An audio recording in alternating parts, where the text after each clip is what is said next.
Well, hi, and welcome to the Chosen Business Owners podcast. I am your host, Michelle Reel, and today I have the pleasure of speaking with Tony Bahu, and he is the founder and CEO of Yonutz Donuts. And so I'm super excited to have you here today with me.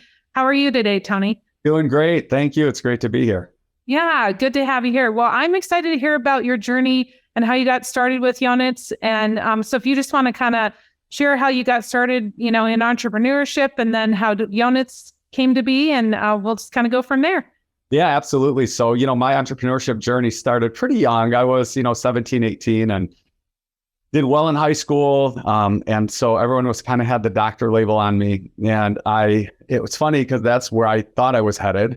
And then I ran into something called entrepreneurship, fell in love with it. I was like, oh my God, you can actually make your living by owning a business and running a business and this. And so I thought it was really amazing. And so I headed down that path and I've just loved it ever since. And so got into the dessert business shortly, I would say right after college, I believe, right at in the college years. And so I really loved it. It was a lot of fun, and it evolved eventually into donuts and ice cream. And we eventually, had some interest in Michigan. Then we decided, no, we want to be in Florida. We moved to Florida, sold our business interests. And then when we got to South Florida, we're like, do we want to do this all over again? Yeah, donuts and ice cream is a lot of fun. So we ended up going into, we were looking around because we were going to start our own, something down in South Florida. There was a brand it seemed like it was kind of on its way out. The owners were a little bit disengaged. There was a partnership that broke up. We took over and created Yonutz. And literally the first day going in there, I said, I want to make a national franchise. That's my goal. I really want to just create a concept that's fun and exciting. And it was amazing because, here we are. But the struggle getting to it and making it happen was, I have to say, I've done a lot of things in my life. And, you go into certain things and you say, well, I know how to do this. I've done this before, or at least I've done something similar. This was an interesting journey, particularly in the beginning, that threw many, many curveballs and threw us for many, many loops. And just being here today is incredible. And I'm thankful to where we've gotten and where we're going. So it's been a ride. It looks like a fun business. I mean, who doesn't like donuts and ice cream? Right. That's just a fun concept just in and of itself. And then what a better place to start than South Florida, where I'm sure a lot of people eat a lot of ice cream. Though we're in Colorado and on the snowy days, the ice cream shops are full. So yes, they're full of people like me because I love my ice cream in the winter. But, I guess to go back, because when we had first started Yonutz, one of the questions that came up, Michelle, which I think this is a great place to kind of carry on, is we were looking at this and we said, okay, how are we going to get this going? What are we going to do? And the question came up and they said, what are you guys going to do to differentiate yourself? You're in South Florida. You're not in Detroit anymore. There's a lot of competition. There's great competition. How are you going to differentiate yourself? And I said, well, we're not going to be like everybody else. We're going to do something off the charts so we don't have competition. So we'll have our own thing. And okay, well, what is that? What is that? So we're cranking our brains. What can we do? What can we do? And then one day, it's Christmas Eve. Our Yonutz journey is going to start like in a month or two. I come in the house, I have family over from all over, and donuts, I bring in ice cream toppings, this donut press thing. And I thought, what is that? What is that? I said, this is what's going to make Yonutz famous. Well, what is it? I said, it's our smashed donut. That's what I'm going to call it. I'm going to call it a smashed donut. So I started making these things for everyone in the house, and they're like, oh, what is this? This is incredible. And so that's where it all began. It was just really cool.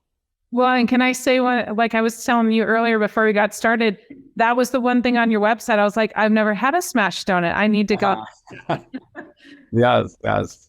So tell me a little bit about how I noticed that you were on Shark Tank. So where has that intertwined in your journey of Yonutz, and how did all that come to be? How did you? Yeah. Yeah, awesome. So I'll actually pick up where I just left off. So we decided to differentiate ourselves with a smash donut. And it didn't take long. It was, we're building our brand and building this smash donut, and it's getting busier and busier, and people are coming in. And again, like I said, we gutted the concept. We redeveloped it from the ground up. And how you know it's working is because more people keep on coming in. Right. And so what happened was we end up winning Dessert Wars, which was great. It really put us on the map. We get featured shortly thereafter by CNN on CNN's Great Big Story. Incredible. I get a phone call from Great Big Story, and they said, well, we're going to feature some dessert from Miami. And I said, wonderful. I said, how many desserts are you featuring? They said, no, you don't understand. Our director is enamored with the smash donut. She does not want any dessert besides the smash donut on. And I was like, wow, that's really cool. So I ended up getting on that. About a year later, we won Dessert Wars again. At the time, we were the only brand who won it twice. And then what happened was I ended up, literally, Michelle, I mean, do you have those days where you kind of want to go somewhere, you think it might benefit you, but you're kind of questioning yourself?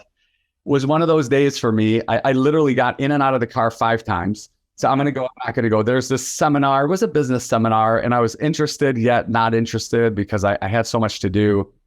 Finally, I got in my car, I went there, still thinking, what the heck am I doing here? Walk into this place. I said, who's the one person? There's one person in this place I have to meet. So I identify this person. I say, this person is really interesting. I'm going to go talk to him. He invited me to a seminar the next day. And in my mind, I'm like, I am not going to another seminar. I've already spent enough time in this seminar. So sure enough, I'm sitting at home that night, and I just got this feeling in my stomach for whatever reason that I have to go tomorrow.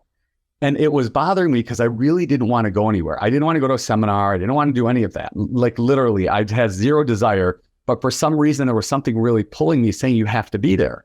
And so I called this guy saying, hey, I'm coming to your seminar tomorrow. And he was surprised. It was 10 at night. Like, who calls at 10 at night to confirm for a seminar? Right. So I end up going to the seminar the next day. As I walk in, somebody says to me, hey, aren't you franchising? I said, yeah, that's kind of my goal. And we're working on it. That's the path we're on. They said, well, there's this guy who's speaking, and he's partnered with a guy from Shark Tank. And he is, has this franchise group, and they're franchising this and whatever. And so I was like, yeah, okay. But that stuff doesn't happen to me. It happens to everybody else, right? It's like, the things you hear about. Right. So what was amazing was I hit it off with this guy. He was speaking, and I love what he was talking about. I loved his message. So incidentally, we start talking, end up being buddies. And he says, well, you need a presentation for your franchise. Now, this is a really important guy who charges a lot of money. So imagine, I'm like, how much do you charge? And he told me, I nearly fell off my seat, but he said, I promise you, I will help you. Even if I can't partner you up with my partners, I'll help you. So he's very sincere. So I ended up saying, okay, had him come over a few weeks later. And it was crazy because I was supposed to go there. He ends up in Yonutz, and he loves it. And he walks out, and I hear him on the phone walking out to take a break. He said, you guys, we've been looking for dessert. This concept is awesome. They're awesome. We need to talk to them. And I was so excited. I was like, this is for real. Wow. And so literally within 3 days, I'm talking on the phone with Kevin Harrington's team, and we're, going back and forth. And the amazing thing was, I had literally asked every question of how do you franchise from coast to coast? And everything I did was with that in mind. So it had been 2-3 years since I'd been working on this. And so every question they had, I was, hey, this is how we're doing that. This is how we're doing this. This is how we're doing this. So within, 72 hours, I had a full, potential agreement in my email box. And it was so cool because they were a bunch of people who, imagine now, Michelle, in South Florida, you get approached every single day with scam du jour. Literally, oh, I'll franchise you, all this, all that, all these false and empty promises. So I get this agreement, I look over it. I actually call my dad because he is literally, he's got the radar. I mean, he says yes to very little because he's just always like, nope, don't like this, don't like that. So I said, you know what? I said, let me ask you, would you do this? And I showed it to him. He goes, what in the heck are you waiting for? And I started laughing. He was like, are you kidding? He goes, these guys are successful, this, that. They weren't greedy. They weren't, they did such a nice presentation for me. And so that's how it happened. So we didn't have to actually go on it. They found us, which is amazing. And it's just been a blessing. And it's been a lot of fun. That's so awesome. So are you still working with that same group? Are they the group that's helping you go across the nation? Yeah. What's amazing was they actually took an equity stake in Yonutz. So they're actually owners. So they have a vested interest, and they were working with several groups. And at one point I got a call. This was, I want to say November, maybe 21. So about a year into what we were doing, maybe a year and a half. And they said, well, we really love Yonutz. We believe that it is the brand that we're going to run with. We'd like to kind of relinquish our other brands, and we want to work exclusively with Yonutz in terms of our franchising group. Are you okay with that? And I started laughing. I'm like, why wouldn't I be? This is amazing. Right. So yeah, so that's how it happened. They're owners, they're partners, they're vested, they're active, they love the brand as much as we do. So it's really, really, really cool. Wow, that's so awesome. So what would you say, you had shared with me earlier, right before we got started, that you guys have a massive media presence, like social media presence. Yes. What, do you have that before you teamed up with the Shark Tank crew, or? Yeah, no, what's amazing is we did a really great job on our corporate Instagram. It was doing very, very well. And, we were growing it, and we were amassing a lot of customers and following. And my son, believe it or not, who, he was 14, 15, 16, 14, 15 at the time. And he's done a wonder for himself on social media. And even at 9 years old, he was editing videos, no joke. And so I kept telling him, like, Angel, you should do something. It'd be fun to do TikTok or something for Yonutz. And yeah, no, Dad, no, I'm not going to do that. So I had one of the people that was working with me, I was talking to him, like, we should get Angel to do this. He'd be really good at it. And we never knew, right? It was just like, have him do something fun and to spend some time doing it. Well, he had already grown, I believe, if I'm not mistaken, 2 accounts to 1 million plus followers. This is your son? Yes. Sorry. Yes. And okay. literally, like, because, he would grow these accounts, and then whatever would happen. And so now I told him, I said, let's just try TikTok. Michelle, it took him very little time to put out a few videos and hit 1 million followers. We were just like, what is going on? And so all of a sudden, he, starts creating this persona as this brand ambassador, and he's working in one of the stores at this time, and he creates this thing about, if my creation does well, we're going to put it on the menu. People just responded. I mean, these videos were getting millions of views. And so he was excited. He loved it. And he's now become literally the full kind of manifestation of Yonutz on TikTok and YouTube. And we recently actually just started his YouTube. He started it, and I think he's probably going to hit 1 million followers within the first 2 months, maybe 3 months. So it's amazing. And we go to these grand openings, and there's people in line waiting for his autograph. And it's such a neat phenomenon. And it's all related to, and it's a happy vibe. It's donuts and ice cream, and And I love saying that because it's, social media has its great, it has its bad, and we get a lot of bad news and crazy news from social media, and it's like spreading cheer and donuts and ice cream and smiles. So it's pretty awesome. That's so cool. Your journey is really fun, and it's exciting because when you think about it, if you had listened to your gut and gone to that, that could have been different. Yes. So that's really neat. So in going through this journey, is there something that you could have told yourself today, you back then, like, hey, or are you just glad things went the way you were thinking they would? No, I love that question. No, listen, I have to tell you, there was an employee who walked in one of my, the shop one day, and out of the blue, he says, I was listening to this entrepreneur podcast. And this entrepreneur said that when he started his business, he instantly regretted it and wondered what the heck he was doing. He said, has it ever happened to you? And I literally paused. Like, listen, this question wasn't just, to me, it wasn't a question. It literally made me stop dead in my tracks. And I thought about it. And I looked at him and I said, with every single business, it has happened. But it happened here because, like I said, every issue and challenge you could imagine hit us in the first several months hit us. And what was amazing was it was my wife and I, Jennifer, we went through peaks and valleys, but what was amazing was every one of my peaks was her valley and every one of her valleys was my peak.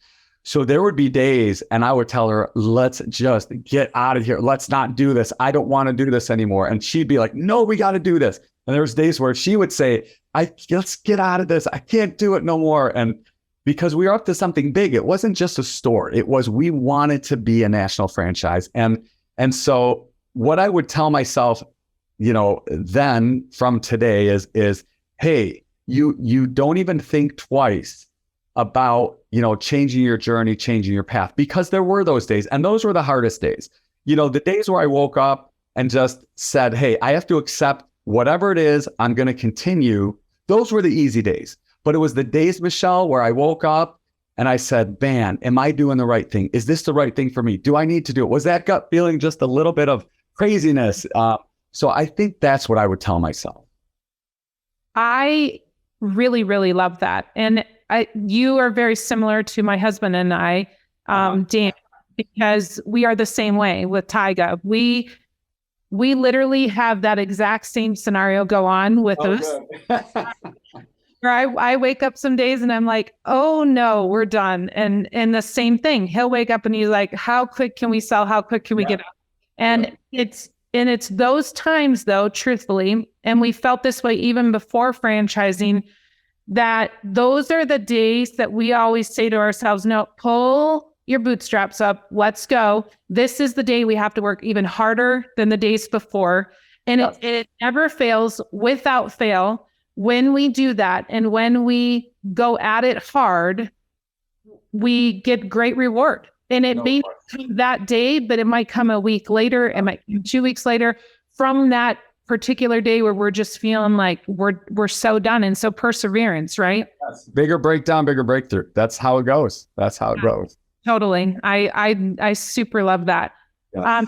So what is there any kind of advice you could give to people that are, like myself, we're in the franchising mode and we're out looking for franchisees. Is there some kind of routine that you have or something that you do that just kind of keeps you moving along so that you're not losing sight of everything else that you're doing, your family life and other things that are important to you? I was once told that you have to have balance in life, and look, we all want it. Mm-hmm. But I heard something one time, and a guy said, look, in order to get balance in life, sometimes you got to be way out of balance because you have to bring something in. Yep. And so I would say a couple of things. The most important thing is do what you're best at. Mm-hmm. And find people. Listen, it's so cliche, so I don't want to sound like the same person that everybody else is that says this, that doesn't really do it. But in reality, what has helped me personally is, there are things that I just cannot be doing. I shouldn't be doing. And even things I love. There are things I like to do that I know I shouldn't be doing. And so I try to find someone to do that all the time. I said, and also I think to attach yourself to people who are better than you. Look, I know what I'm great at. I know where I can drive and lead. But I also know where I need to find somebody better. We're fortunate. We have somebody who's with us who, has a ton of experience, was with Starbucks for many, many years and Potbelly and a very, senior position. And so I'll defer to her. She has experience. Same thing with my wife. She's run major operations. I know she's good at the things that I don't like to do. So I say, hey, you need to handle this. So I think it's finding your sweet spot. Of course, as you know, Michelle, as the owner, developer, founder, whatever it is, you have to have your hand on everything and you have to know the pulse of everything, but you don't have to do everything. And so that's it. Finding people better than yourself. And if you can find some funding, that always helps, that because it takes a little bit of the pressure off because you can invest in the tools and the right things. So I think those would be the things I would focus on. So it's interesting because some people that I have spoken with, they don't they're not fond of the idea of giving away some of your equity, and then to have people come in and help with the business development side of it, and then people like yourself, that's worked out wonderfully for. And so it's interesting how everyone just kind of has a different take on that. Yeah, if I can chime in on that, that's great that you said that. I've done it both ways, and really because I tell people the story. I say, listen, if I knew in Detroit what I know in South Florida, I would have done this a long time ago. And it's not they're so right about, you have to be careful. Equity is your most valuable asset in a business. Right. So you have to trade it very, very judiciously and cautiously. But, if you can find the people that really make a difference and can make that difference and have the track record, then at that point, of course, it's not a bad idea. But yeah, it's much easier as a team, and when you have people surrounding you that have the experience. So right. Well, and let me ask you on that note, what would you say were a couple of the key things that stood out to you, like what your dad pointed out to you when he looked at the agreement or looked at the people that you were partnering with? What were a couple of those key things that you said, yeah, these would make really great partners? And I asked that only because, like you're saying, equity is your most, valuable asset in the whole business side of things. But also, you're kind of in a marriage relationship, right? I mean, you're in a really tight-knit relationship with somebody that you're working closely with them. Sure. Yeah, first of all, success leaves clues, right? So you have to look around and see, do they have the success you want? And for me, the other thing I think was, listen, some people would want to have a partner that wants to, that's greedy and wants to conquer the world and this and that. And listen, we have huge aspirations for Yonutz, but quite honestly, my partners, they didn't need my deal to make their lives. And I thought that was really cool because, the calls that I got, and I'll rewind back to the South Florida conversation, it was easy to see when I would get a call and somebody would say, hey, we can take Yonutz, we can do this, we can do that. Listen, there was an unlimited number of those calls. They came in very frequently. But we would always look, okay, what's the track record? What are they doing this for? Are we going to make their lives or break their lives? So those are the things we looked at. And to me, it always comes down to character. Mm-hmm. And I think a person's character is evaluated with your gut, not with your brain. It's the gut feeling. Just the same feeling that took me to that seminar was the same feeling that had me comfortable with these people. And I've had, Michelle, times where I've actually sat at a table to sign a lease and I couldn't sign it, put the pen down and walked out on the people because I trust my gut. And I trust my gut because I have experience of not trusting my gut and getting burned. Right. Only once or twice of that. Yeah, absolutely. Yeah, we do make that mistake. Yeah, it happens. Unfortunately. Yes. Yeah. Fortunately, though, because we learned you, right? Yeah, that's right. Experience. Yeah, we have those conversations with our girls as they talk about, at some point possibly owning their own businesses or, just having grown up in an entrepreneurial household with two parents that we've always worked for ourselves. And you say, yep. I mean, sometimes your best, business experience is the falling flat on your face and, saying, okay, that didn't work and I'm going to try something different. Absolutely right. That's right. There's no better experience than failure, and it's great because, sometimes people will say, well, I've succeeded at everything. No, failure brings success. It's getting knocked down, gets you to get back up. For sure. Well, and I think that leads me to the next thought. When you look at franchising and people buying into franchises like yours, you've done all the hard work, right? I mean, there's still hard work for them to do, but the initial, you're knocking off so many months and years of time and knowledge for them to have to go out and learn on their own when they're buying into a model like yours. Sure. Yeah, absolutely. Yeah. And what kind of franchisee do you guys look for? Because it's really a fun concept. Yeah. I love that question. We, obviously as we're looking, it's important to find the right people. One of the things I had told my partners, I said, we need people who are fun and have passion. Because it's hard when I'm so passionate about the brand and what we're up to, because Yonutz isn't about donuts and ice cream. It's really about an experience. It's about childhood memories. It's about, great occasions, celebrations, things like that. And so we need people who can really get that, because, I tell everyone, I'm like, look, we can market all we want. That just accelerates our trial, but it's the experience that's going to keep people coming back.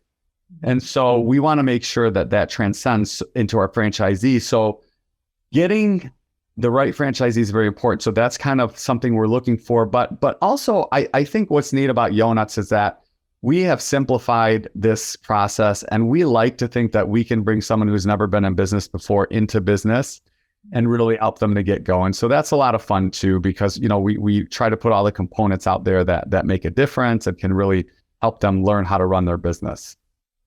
And what kind of fun, do you have anything new on the horizon that you guys are working on, or things that you want to share with everyone that are coming down the pike? Yeah. So we're constantly developing products and fun ideas for Yonutz. And one of the coolest things is Yonutz is a fun name. It's a fun logo. It's a fun look when you walk in the store. And I hope you can make it to the Colorado store tonight. You will just love it. Right. You'll see that, you walk into a Disney world of donuts. It's really like you walk in and you're in a whole different world, because everything from the walls are decorated to the experience to the sounds, everything you see. And so I believe that that makes a big difference. And we're always working on what's the next best thing to enhance that experience. What's the next best product? What's the next best fun dessert?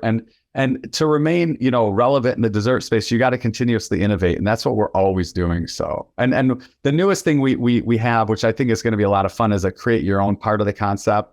So you can walk in, we have our smash donuts that you see behind me on the screen that are amazing, but you'll also be able to walk in and make your own smash donut. Say, I want this ice cream with this topping with this. And so I think that's going to be kind of fun. And we'll have contests, where, hey, if you make the best smash donut, you can make it on our menu. That's going to be a lot of fun. So you're kind of going to allow the customers to kind of create some of your new products? Absolutely. We're going to give them the option. In fact, one of the things that Angelo did, so his channel is at Yo Angelolo. That's our brand ambassador channel.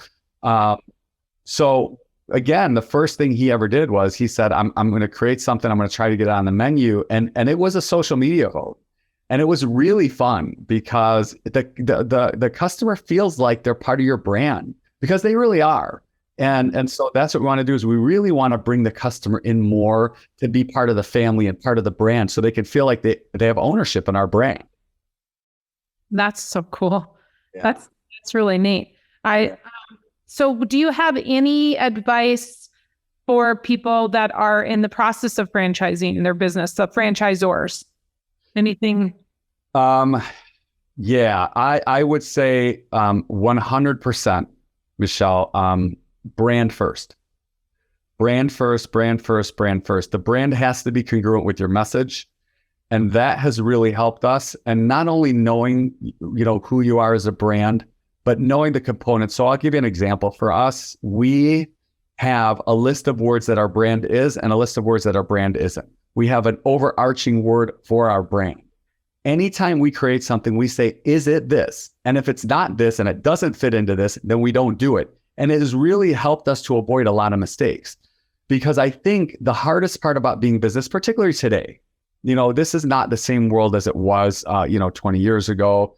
It's the business climate, I would argue, is tougher. You have to, the customer service, the employees, all that is tougher. So you really have to figure out what it is you want to put out there to the world, and you have to be true to it. Because customers know, your fans know if it's genuine or disingenuous.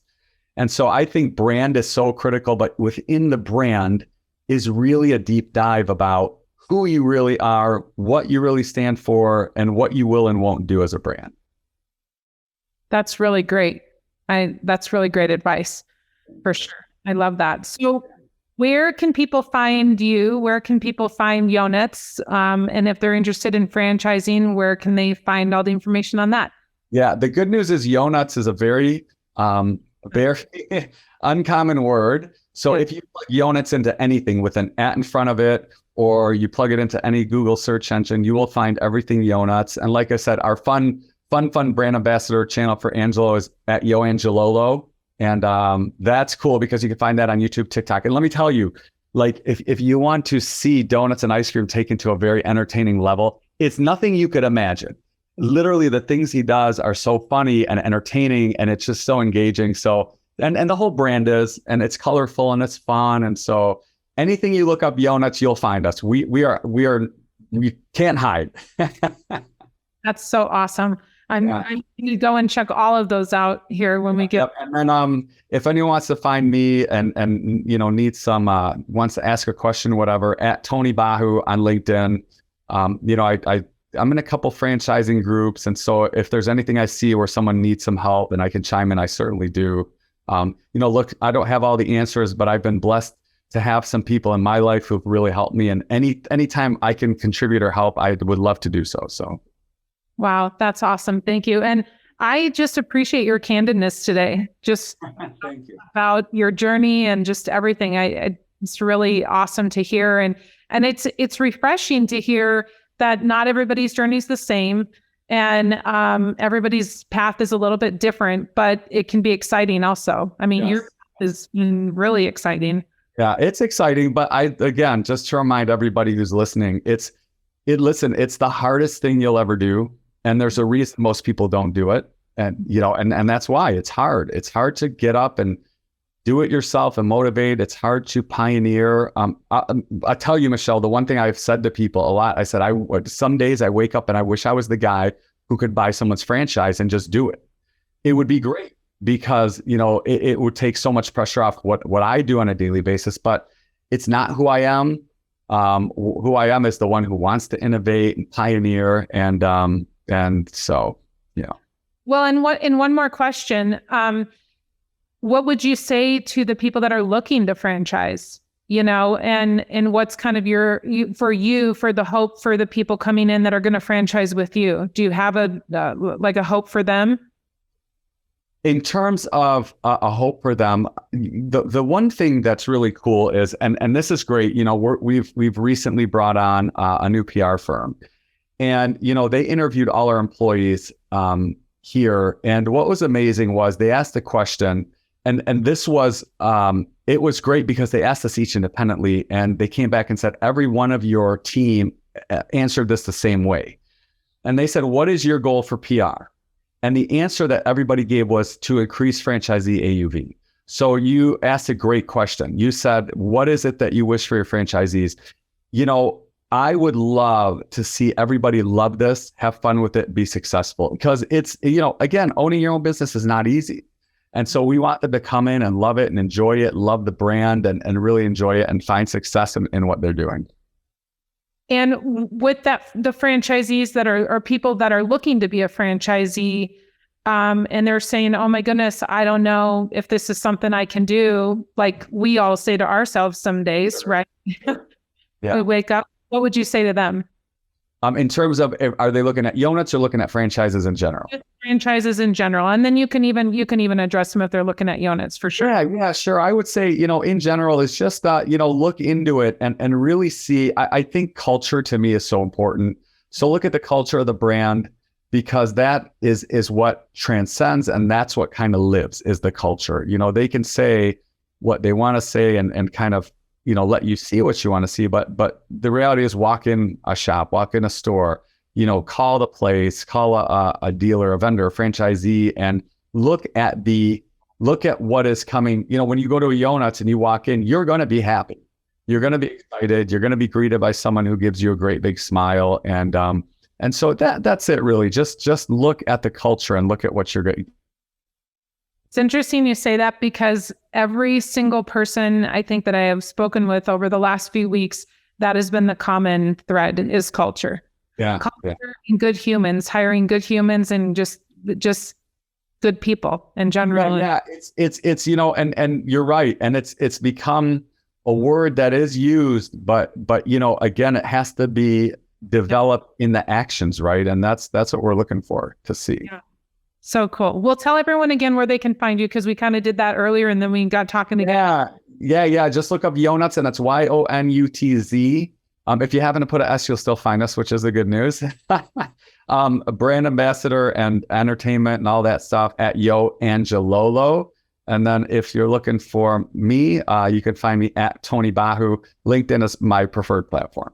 So cool. Good. I really enjoyed talking with you. Thank you so much. Yes, I appreciate it. All the best to you. And I'm going to go check out your Yonutz down in Denver. All right, you better. I'll be looking for you. I absolutely will. So awesome. Well, thank you everyone for listening today. And we'll see you next time. Thank you.